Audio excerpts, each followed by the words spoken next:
நடைபெறுகிற இந்த கண்டன ஆர்ப்பாட்டத்தினுடைய ஒரு பகுதியாக கடலூரில் நடைபெறுகிற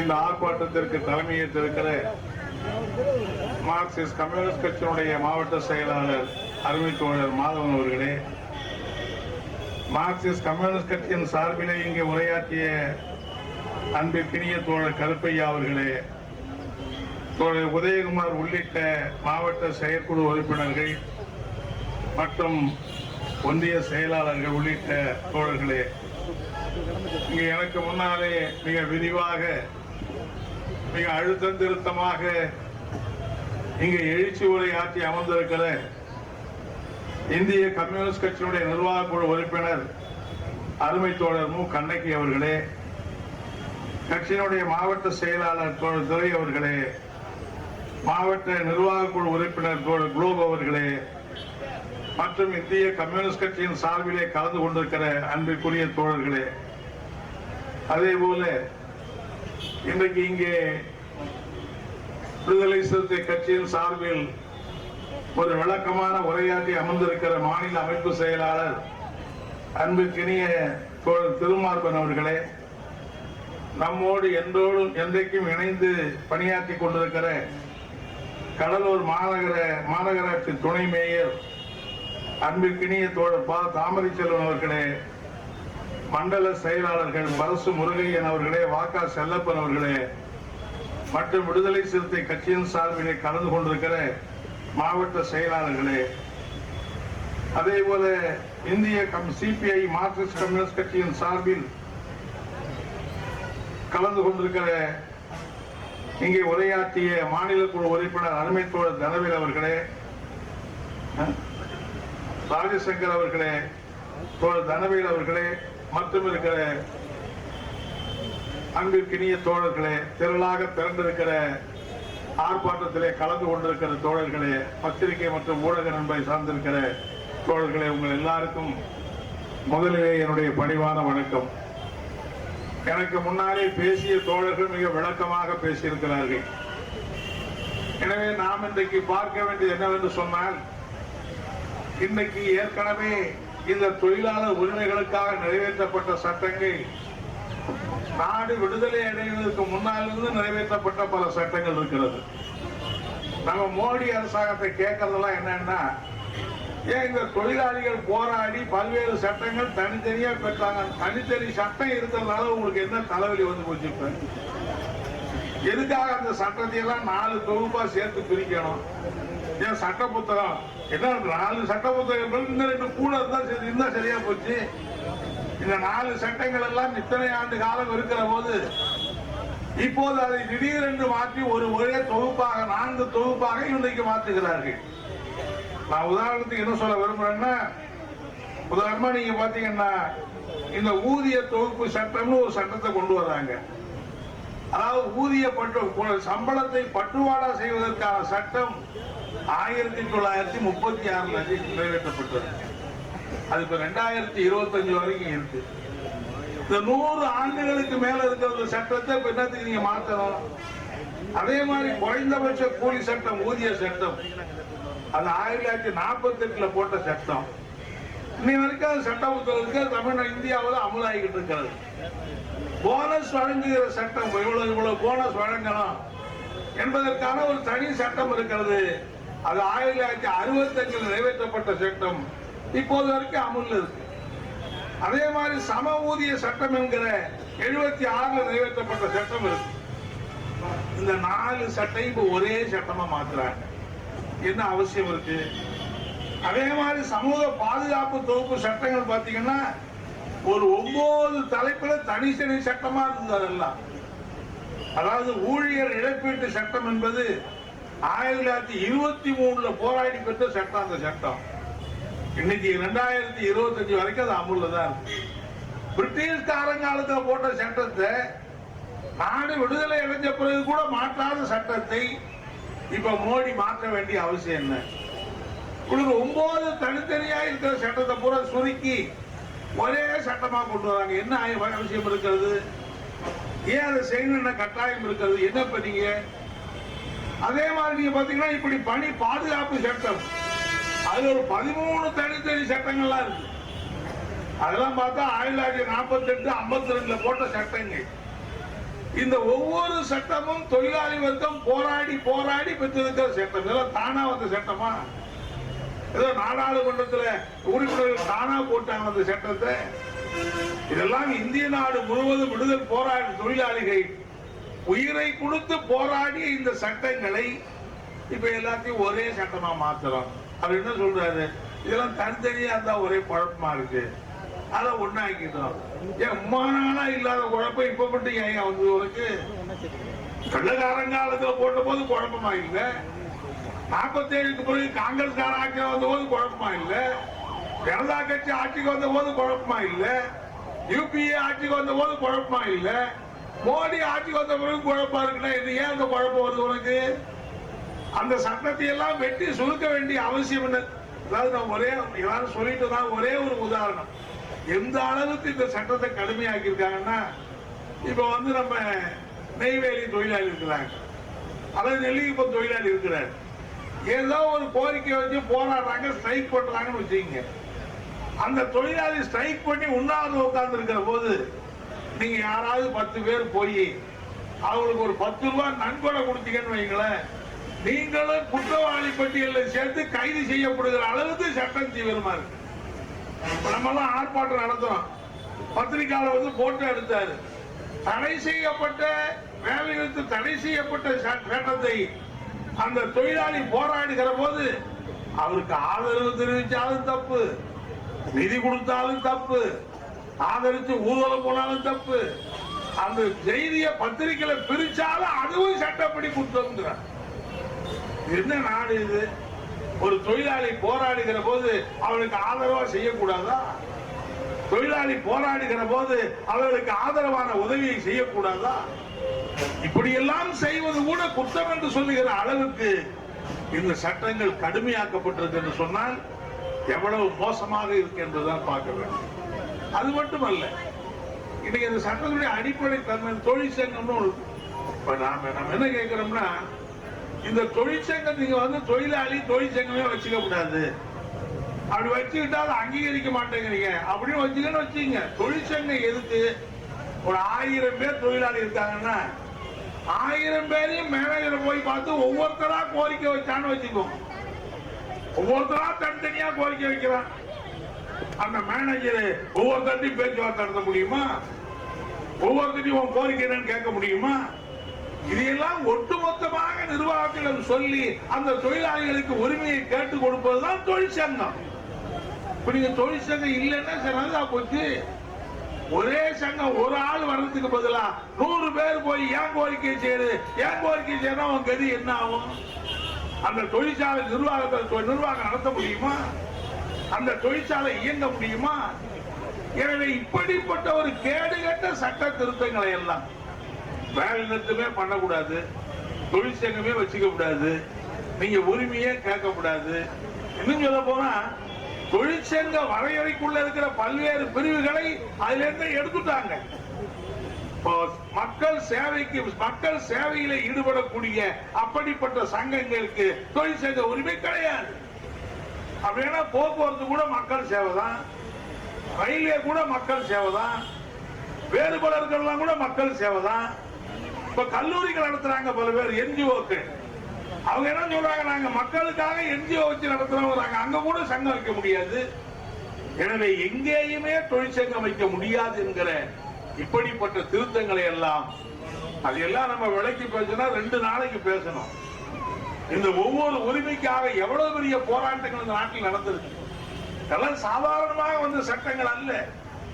கூட மேடையிலே இருக்கிறவர்கள் சொன்னார்கள், சிக்காகோவிலே தொழிலாளி போராடி மேல்நிலத்தை கொண்டாடினா வந்து.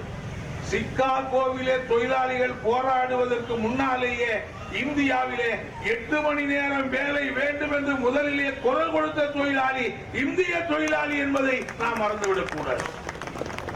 1862ஆம் ஆண்டு மே மாதம் ஏப்ரல் மாதத்திலே ஹவுராவிலே இருக்கிற ரயில்வே தொழிலாளிகள் தான் எங்களுக்கு 8 மணி நேரம் வேலை வேண்டும் என்று முதலிலே கோரினார்கள். சிக்காகோ தொழிலாளிக்கு முன்னாடியே அந்த கோரிக்கை வைக்கும் போராடி அடக்குமுறையை சந்தித்தவர்.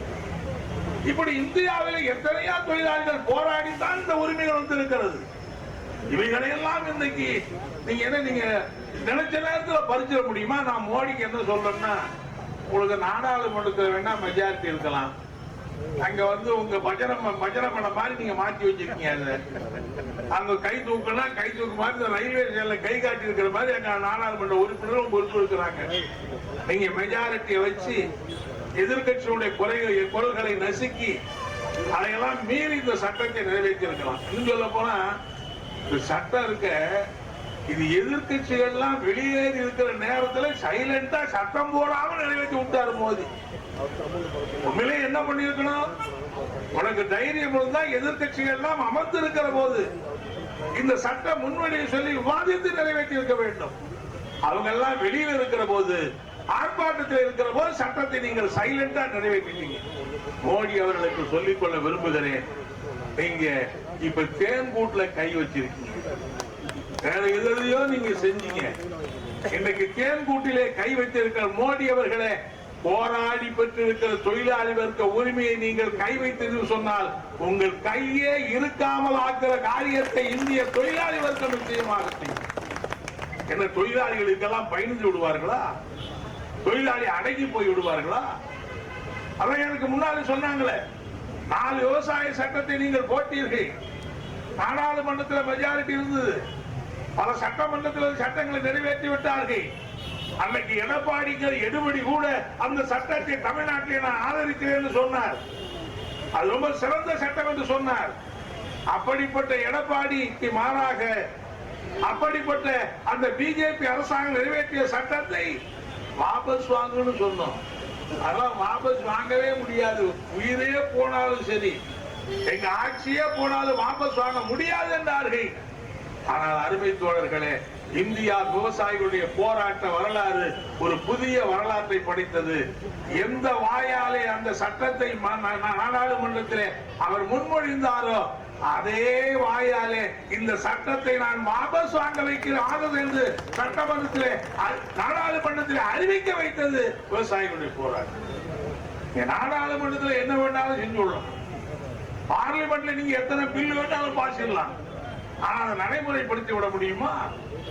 அதை செயல்படுத்துவதற்கு இந்த நாட்டு மக்கள் ஒத்துழைப்பார்களா? காலங்காலமாக போராடி பெற்றிருக்கிற அந்த உரிமைகளை எல்லாம் நீங்கள் பறிக்க நினைத்தால் அது என்ன, உங்க வீட்டு பாத்ரூம் கதவா நீங்க நினைக்கிற போதெல்லாம் திறந்து கொள்வதற்கு எத்தனை உயிர்கள் இருக்கிறது, எத்தனை வேதனைகள் இருக்கிறது.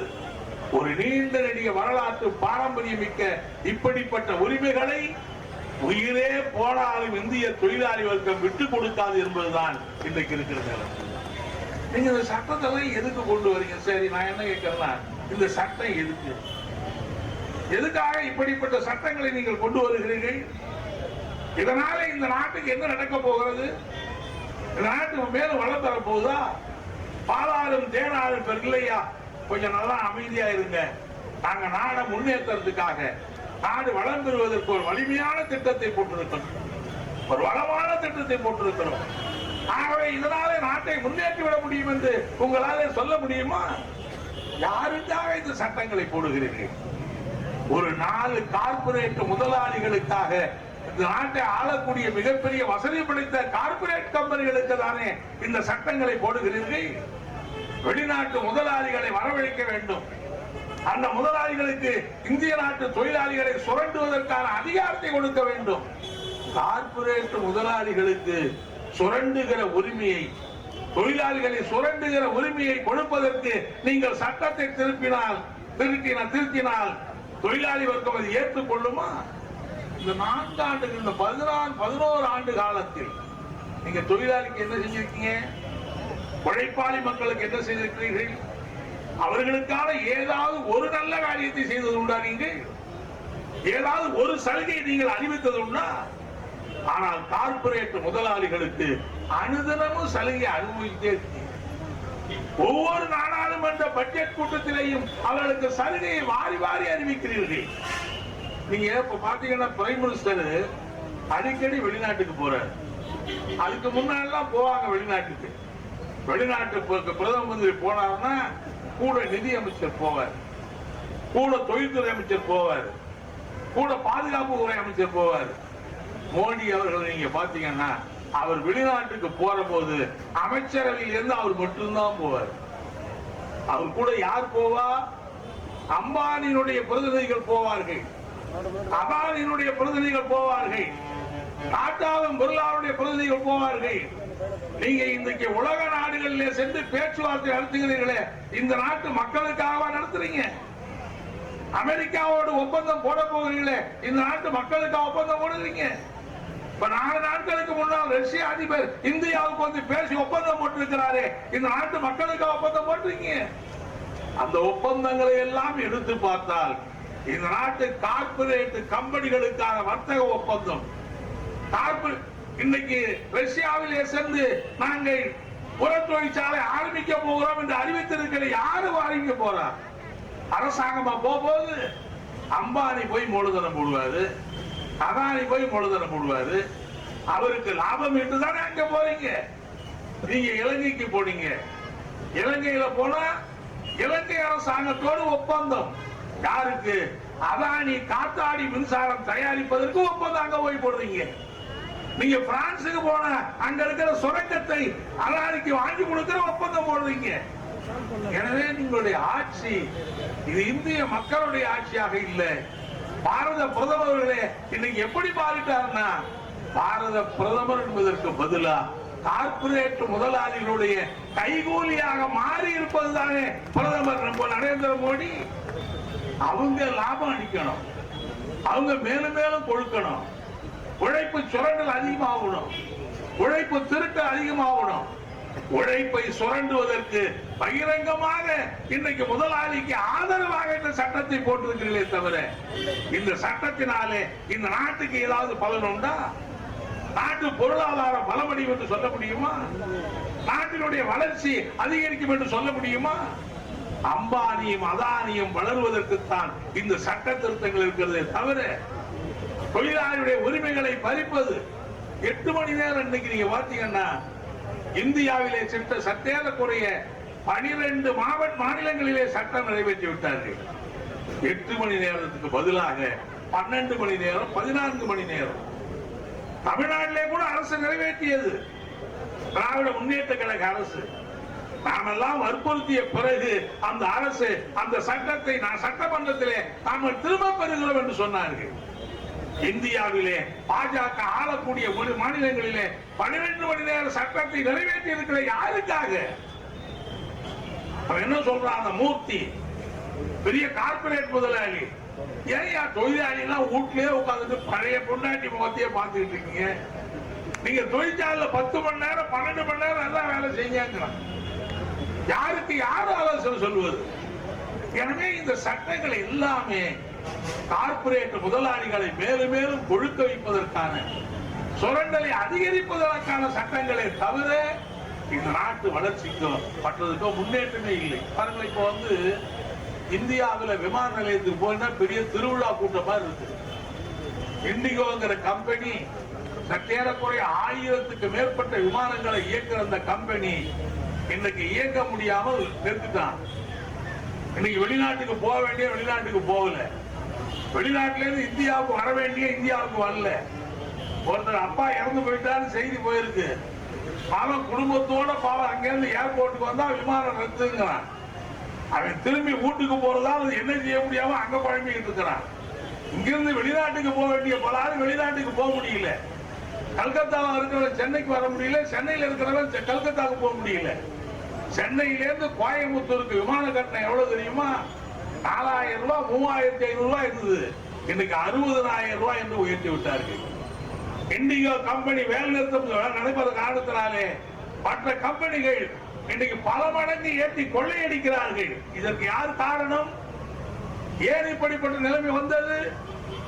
இன்னைக்கு இந்திய அரசுக்கு சொந்தமாக இருந்த அந்த விமானங்களை எல்லாம், அந்த ஏர் இந்தியா என்கிற விமானத்தை பொதுத்துறை நிறுவனத்தை கலைத்து அதை டாடாவுக்கு மொத்தமா வித்துட்டீங்க.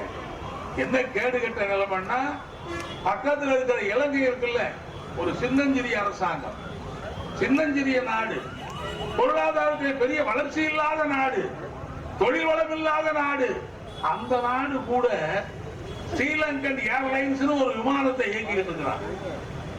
அந்த நாடு விமானங்களை வைத்து இயக்கி கொண்டிருக்கிறது. ஆனால் மோடியினுடைய வார்த்தையிலே சொன்னார், இந்தியா உலகத்திலேயே 3வது பெரிய பொருளாதார நாடு, உலக வல்லரசாக நாம் மாறிவிட்டோம் என்று நீங்கள் தாம்பியம் பேசுகிறீர்கள். உலக ஜனத்தொகையிலே உலகத்திலேயே முதலிடத்துக்கு நாம் போட்டி போட்டுக் கொண்டிருக்கிற அப்படிப்பட்ட நாடு ஒரு விமானத்தை இயக்க நம்மால் முடியாதா? ஒரு விமான சர்வீஸை நம்மால் இயக்க முடியாதா? ஒரே ஒரு விமான சர்வீஸ் தான் நம்ம கிட்ட இருந்தது, ஏர் இந்தியா. அதையும் கடைசியா வித்து டாடா கிட்ட கொடுத்தீங்க. முதல்ல டாடா கிட்ட தான் எடுத்தாங்க, அதை அவர்கிட்டயே திரும்பி கொடுத்தாங்க. இப்ப டாடா விமானத்தை ஓட்டிட்டு இருக்கிறார். நான் என்ன கேட்கிறேன்னா, ஒரு தனியார் கம்பெனி இயங்க முடியவில்லை என்று சொன்னால், ஒரு பொதுத்துறை நிறுவனம் இருந்தால் இந்த நெருக்கடியை எப்படி சமாளித்திருக்க முடியும்னா? ஒரு பொதுத்துறை நிறுவனம் ஏர் இந்தியா இருந்தால் இப்படிப்பட்ட நெருக்கடியை சமாளித்திருக்க முடியுமா இல்லையா? நினைத்த மாத்திரத்திலே விமானங்கள், தனியார் விமானங்கள் கட்டணத்தை ஒட்டி கொள்ளையடிப்பதை தடுத்திருக்க முடியுமா இல்லையா? உங்களுடைய நவ தாராளமய கொள்கை, தனியார் மய கொள்கை, எல்லாவற்றிலேயும் கார்பரேட்டை உருவாக்க வேண்டும் என்று சொல்லுகிற அந்த கொள்கை தான் இன்றைக்கு விமானத்துறையிலே மிகப்பெரிய நெருக்கடி ஏற்படும். நாளைக்கு இப்படிதான் அடுத்த நாடாளுமன்றத்திலே வரப்போகிறது. மின்சார சட்ட திருத்தம் என்கிற சட்டத்தை கொண்டு வரவிருக்கிறார்கள். 2075 மின்சார திருத்த சட்டம் வந்தால் அநேகமாக மின்சாரத்துறை எல்லாமே தனியாருக்கு போய்விடும். எலக்ட்ரிசிட்டி இபி என்கிற அந்த துறையே இருக்காது. மின்சார வாரியம் என்பதே இருக்காது. விநியோகம் முழுவதும் இன்றைக்கு தனியார் கைக்கு போகிறது. கடலூர் மின்சார பகிர்வு யாராவது தனியார் கம்பெனி எடுத்தாங்கன்னா அவன் தான் மின்சாரத்தை விநியோகம் பண்ணுவான். அதே போல பண்ருட்டி அது இன்னொரு கம்பெனிக்கு போயிடும். பக்கத்தில் இருக்கிற சிதம்பரம் இன்னொரு கம்பெனிக்கு போயிடும். சென்னையில 10 கம்பெனி வந்துடும். எனவே மின்சார விநியோகத்தை தனியாக மாற்றி விட்டால் அதுக்குதான் என்ன பண்றாங்கன்னா, எல்லா வீட்லயும் நாங்க ஸ்மார்ட் மீட்டர் போட்டுக்க போறோம். ஸ்மார்ட் மீட்டர் என்ன வரப்போகுது? ஸ்மார்ட் மீட்டர் வச்சாச்சுன்னா உங்க வீட்டுல கணக்கு எடுக்கிற வேலையே கிடையாது. நீங்க பணம் கட்டலன்னா அங்கிருந்து உங்க பியூஸ் கேட்ல புடுங்க வேண்டிய அவசியமே கிடையாது. உங்க வீட்டுக்கு மின்சார ஊழியர் வர வேண்டியதே இல்லை. அங்க உட்கார்ந்துகிட்டு அவன் லேப்டாப்லயே பார்த்துருவான் யார் யாருக்கு மின்சாரம். அது மட்டும் இல்ல, என்னன்னா நம்ம செல்ல போய் சார்ஜ் வச்சிருக்கோம்ல, 500 ரூபாய்க்கு சார்ஜ் ஏத்து, 200 ரூபாய்க்கு சார்ஜ் ஏத்துன்னு சொல்றோம்ல, அது மாதிரி ஒவ்வொருத்தரும் வீட்டுக்கு எனக்கு 150 ரூபாய்க்கு மின்சாரம் சார்ஜ் ஏத்து. 150 ரூபாய் தீர்ந்துச்சுன்னா தானா கட் ஆயிடும். நடுராத்திரியில் தீர்ந்து போச்சுன்னு வை, தானா கட் ஆயிடும். எனவே இதையெல்லாம் தொழிலாளிகளே இல்லாமல் முழுக்க முழுக்க எந்திரங்களை கொண்டு, நவீன தொழில் வளர்ச்சியை கொண்டு அவர்கள் மின்சாரத்தை தனியார் மயமாக்க பார்க்கிறார்கள். ஆகவேதான் இப்படிப்பட்ட அந்த கொள்கையினுடைய விடமாகத்தான் இன்றைக்கு தொழிலாளி வர்க்கத்தை சிதைக்க வேண்டும் என்கிற முறையிலே இந்த அடிப்படை சட்ட திட்டங்களை எல்லாம் கொண்டு வந்திருக்கிறார். இன்னைக்கு யாராவது ஒருத்தர் வேலைக்கு போய் இந்த 10 வருஷத்துல நான் நிரந்தரமாயிருக்கேன் நீங்க யாராவது கேள்விப்பட்டீங்களா? ஆசிரியர் வேலைக்கு போயிருக்காரு, அரசு ஊழியர் வேலைக்கு போயிருக்காரு, போக்குவரத்து நம்ம பையன் வேலைக்கு போயிருக்கான், ரயில்வேல வேலைக்கு போயிருக்கான், இன்சூரன்ஸ்ல வேலைக்கு போயிருக்கான். ஏதாவது ஒரு துறையில் நான் 8 வருஷம் இருக்கிறேன், 10 வருஷம் இருக்கிறேன், என்னுடைய பிள்ளை நிரந்தர பணி ஆகிவிட்டது என்று சொல்லுகிற செய்தி எங்கேயாவது கேள்விப்பட்டதுண்டா? எங்கேயும் பணி நிரந்தரமே கிடையாது. இங்கே நெய்வேலியிலிருந்து தோழர் வந்திருக்கிறார்கள். மொத்தத்திலே நெய்வேலி இன்றைக்கு ஒரு 7000 பேர் 8000 பேர் வேலை செய்கிறார்கள். ஆனால் 18,000 பேர் 16,000 பேர் கான்ட்ராக்ட் தொழிலாளி வேலை செய்கிறார்கள். அந்த கான்ட்ராக்ட் தொழிலாளி பூரா யாரு? எல்லாம் நெய்வேலியை சுத்தி இருக்கிற ஆசாமி தான்.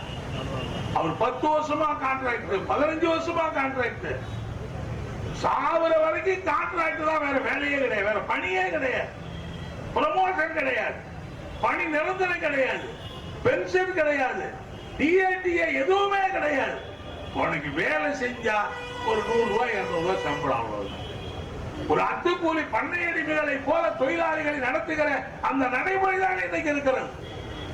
எங்கே பார்த்தாலும் கான்ட்ராக்ட் ஒப்பந்தத்தை தூய்மை பணியாளர்கள் போராடுகிறார்கள். ஏன் அந்த தூய்மை பணியை தனியாருக்கு ஒப்படைக்க வேண்டிய அவசியம் என்ன இருக்கு? தனியார் நிறுவனத்தை விட யார் செஞ்சாலும் செய்ய போறது இதே தொழிலாளி தான். நீங்க தனியாருக்கு கான்ட்ராக்ட் விட்டா அந்த தனியார் முதலாளியா வந்து சாக்கடையில போறாரு, அவரா வந்து கூட்ட போறாரு, அவரா வந்து தெருவை பெருக்க போறாரு. இதே தொழிலாளி தான் அன்னைக்கு வேலை செய்யும். என்ன நாம கேட்கிறோம்? தமிழ்நாடு அரசாங்கத்தை பார்த்து என்ன கேட்கிறோம்? ஏன் நீங்க தனியார் மயமாக்கணும்? இன்னைக்கு தனியார் மயம் ஆக்குவதனால என்ன நடக்க போகிறது? இடஒதுக்கீடு என்பது இல்லவே இல்லை. யார வேணாலும் வேலைக்கு வச்சுக்கலாம். இடஒதுக்கீடு என்கிற பிரச்சனையே இல்லை. எனவே இன்னைக்கு தனியார் மயம் என்கிற அந்த ஒட்டுமொத்தமான கூட்டு சுரண்டல், அதற்காகத்தான் தனியார் மயத்தை இன்னைக்கு ஆதரிக்கிறார்கள். நல்லவேளை இப்ப சென்னையில இந்த போராட்டத்தின் காரணமாக 2 மையங்களில் தனியார் மயம் ஆக்குகிற ஆணையை அரசு நேற்று ரத்து செய்திருக்கிறது. இந்த போராட்டத்தின் விளைவாக. ஆனால் மீதம் இருக்கிற 11 வட்டங்களிலே தனியார் மயம் ஏற்கனவே நடந்து கொண்டே இருக்கிறது. எல்லா மாநகராட்சிகளிலும் தனியார் மயம் ஆக்கப்பட்டிருக்கிறது. கடலூர் மாநகராட்சி உட்பட தனியார் மயத்திலே கான்ட்ராக்ட் தொழிலாளி எண்ணிக்கை அதிகமாகிக் கொண்டிருக்கிறது. எனவே தொழிலாளியாக இருக்கிறவனுக்கு பணி பாதுகாப்பே கிடையாது. எந்த விதமான பாதுகாப்பும் இருக்கிற பாதுகாப்பை எல்லாம் ரத்து செய்வதற்கான ஒரு துருப்பு சீட்டு தான் இந்த தனியார் மயம் என்பது. எனவே இப்படிப்பட்ட நிலைமையை தான் நாம் பார்க்கிறோம். இன்னும் சொல்ல போனால் தலைமை தோழர் கண்ணகி அவர்களை குறிப்பிட்டார்கள். இன்றைக்கு இந்தியாவிலே 28 மாநில அரசுகள் இருக்கிறது, 8 யூனியன் பிரதேசங்கள் இருக்கிறது. இப்படிப்பட்ட சட்டம் இந்த நவம்பர் மாதம் கடைசியில இருந்து அமலுக்கு வந்து விட்டது. நாடு பூரா பல மாநிலங்களிலே இந்த சட்டத்தை அமல்படுத்துகிறார்கள். அருமை நண்பர்களை நான் கேட்டுக்கொள்ள விரும்புகிறேன். 28 மாநிலங்களிலே ஒரே ஒரு மாநில அரசுதான், ஒரே ஒரு அரசுதான் இந்த தொழிலாளர் தோல்வி சட்டங்களை நாங்கள் நிறைவேற்ற மாட்டோம் என்று பகிரங்கமாக அறிவித்திருக்கிறது. தோழர் பினராயி விஜயன் தலைமையிலே இருக்கிற இடதுசாரி அரசாங்கம். ஏன் மத்திய அரசு அறிவிக்க கூடாது? கர்நாடகத்தில் காங்கிரஸ் தான் இருக்கு, ஏன் அறிவிக்க கூடாது? ஆந்திராவிலே இன்றைக்கு தெலுங்காவிலே காங்கிரஸ் அரசு தான் இருக்கிறது, ஏன் அறிவிக்க கூடாது? திராவிட முன்னேற்ற கழக அரசு தான் தமிழ்நாட்டில் இருக்கிறது. பிஜேபி எல்லா விதத்திலும் எதிர்க்கிற நீங்க ஏன் இந்த சட்டத்தை நாங்கள் அமல்படுத்த மாட்டோம் என்று ஏன் நீங்கள் முதலமைச்சர் அறிவிக்க கூடாது? தாராளமா அறிவிக்கலாமா இல்லையா? அங்கேதான் பார்க்க வேண்டியிருக்கிறது. பிஜேபியினுடைய மதவாதத்தை எதிர்க்க, பிஜேபியுடைய பல்வேறு கொள்கைகளை, சனாதன கொள்கையை, இன்னைக்கு மும்மொழி இந்து திணிப்பு கொள்கை போன்று இருக்கிற அந்த கொள்கையை எதிர்க்கக்கூடிய அப்படிப்பட்ட போராட்டத்திலே அந்த கட்சிகள் எல்லாம் ஒன்றாக இணைந்து நாம் போராடி கொண்டிருக்கிறோம். ஆனால் முதலாளிகளுக்கும் தொழிலாளிகளுக்குமான வர்க்க பிரச்சனை என்று வருகிற போது, இந்த வர்க்க சுரண்டல் என்று வருகிற போது, வர்க்க அடக்குமுறை என்று வருகிற போது, தொழிலாளி வர்க்கத்தின் பக்கத்திலே நின்று முதலாளி வர்க்கத்தினுடைய அந்த முடிச்சுகளை அடித்து நொறுக்குகிற அப்படிப்பட்ட கருவியாக இடதுசாரிகளும் அருமையத்தோடு வீசிக்க நண்பர்களும் மட்டும்தான் செயல்பட முடியும் என்பதற்கு எடுத்துக்காட்டாகத்தான் நாம் இந்த ஆர்ப்பாட்டத்தை நடத்துகிறோம். நிறைய விஷயங்களை எல்லாம் பேசினார்கள். இந்தியாவில் இருக்கிற சாதி, அடுத்த இந்த நாடாளுமன்றத்தில் ஒரு சட்டம் வரப்போகிறது. இந்த தொழிலாளி சட்டம் எல்லாம் இன்றைக்கு மனு தர்ம அடிப்படையிலே செயல்படுத்த வேண்டும் என்கிற அப்படிப்பட்ட சட்ட திருத்தம் நடைபெறுகிற நாடாளுமன்ற கூட்டத்திலே வரப்போகிறது. இடதுசாரிகளை பொறுத்தவரையில் ஒரு வகையிலே சாதியத்தை எதிர்த்து நாம் போராட வேண்டும். சாதி ஒழிக்கப்படுவது என்பதில் யாருக்கும் மாற்று கருத்து கிடையாது. இன்றைக்கு காலங்காலமாக இந்தியாவிலே சாதிய ஒடுக்குமுறையை கன்னியாகுமரியில இருந்து இமயமலையிலே எதிர்த்து போராடி இருக்கிற உறுதியான இயக்கங்கள் என்று சொன்னால் அது இடதுசாரி இயக்கங்கள் என்கிற பெருமை நமக்கு நிச்சயமாக உண்டு. ஆனால் அதே சமயம் சாதி எப்போது ஒழியும்? சாதி எப்படி ஒழியும்? ஏராளமான சாதி ஒழிப்பு போராட்டங்கள் நடந்தாலும் கூட சாதி ஒழிக்கப்படவில்லை. ஏன் என்று சொன்னால் அதற்கு அடிப்படையாக இருக்கிற பொருளாதார ஏற்றத்தாழ்வு என்கிற அந்த சமூக கட்டுமானம் உடைக்கப்படவில்லை. முதலாளி தொழிலாளி என்கிற அந்த சமூக கட்டுமானம் உடைக்கப்படவில்லை.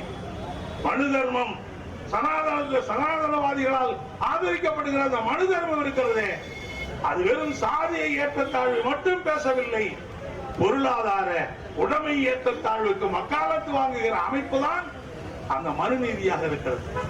அந்த மனுநீதியை என்ன சொல்லுகிறேன்? சூத்திரன் சொத்து வைத்துக் கொள்ளலாமா? சூத்திரன் குதிரை வளர்க்கலாமா? சூத்திரன் மாடு வளர்க்கலாமா? மனுநீதி சொல்லுகிறது சூத்திரன் சொத்து வைத்துக் கொள்ளக்கூடாது, அவன் நிலம் வைத்துக் கொள்ளக்கூடாது, அவன் வீடு கூட வைத்துக் கொள்ளக்கூடாது. பொருளாதாரத்தை மற்றவர்கள் வைத்துக் கொள்ளலாம், பிராமணர்கள், வைசியர்கள், சத்திரியர்கள் வைத்துக் கொள்ளலாம். அவர்களுக்கு வேலை செய்கிற கடமையை மட்டும்தான் இவன் செய்ய வேண்டும் என்று சொல்லுவதுதான் மனு தர்மமாக இருந்ததே தவிர, எனவே பொருளாதார கட்டமைப்பை பாதுகாப்பு அமைப்பாகத்தான் அந்த மனு சாதிய அமைப்பை உருவாக்கி வைத்தது. ஆகவே தான் இடதுசாரிகள் சாதி எதிர்த்தும் போராட வேண்டும், அதே சமயத்திலே பொருளாதார ஏற்றத்தாழ்வு என்கிற அதையும் எதிர்த்து போராட வேண்டும். ஒரு மனிதன் இரண்டு காலிலே நடப்பதை போல, இரண்டு காலிலே அவன் ஓடுவதை போல, எப்போது ஒரு மனிதன் முன்னேற வேண்டும் என்று சொன்னால் முடிவென்றால் ஒரு காலிலே நடந்து முன்னேற முடியாது, இரண்டு காலிலே நடந்துதான் முன்னேற வேண்டும். எனவே ஒரு காலிலே சமூக அடக்குமுறை ஒடுக்குமுறை எதிர்த்து போராட்டமும், இன்னொரு கால் பொருளாதார ஏற்றத்தாழ்வு என்கிற அந்த முதலாளித்துவ வர்க்க நிலப்பரப்புக்கு வர்க்க கட்டுமானத்தை அடிக்கிற அந்த போராட்டமும் இணைந்து நடத்த வேண்டும் என்பதுதான் இடதுசாரிகளுடைய அழுத்தமான கருத்தாக இருக்கிறது.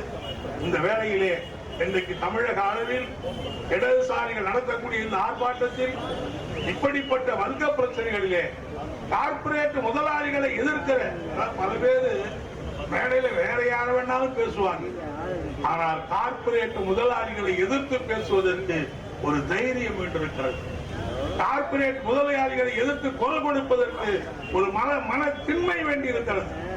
இந்தியாவிலே இருக்கிற இடதுசாரிகளோடு, தமிழ்நாட்டில் இருக்கிற இடதுசாரிகளோடு நாங்களும் இணைந்து கொள்கிறோம் என்கிற அளவிலே இடதுசாரி விடுதலை சிறுத்தைகள் வந்திருப்பது என்பதும் ஒரு வரவேற்கத்தக்க பாராட்டத்தக்க நிகழ்ச்சி என்பதை இந்த நேரத்திலே சொல்லி, எனவே நம்மை பொறுத்தவரையில் இந்த சட்டத்தை நாம் அனுமதிக்க மாட்டோம்.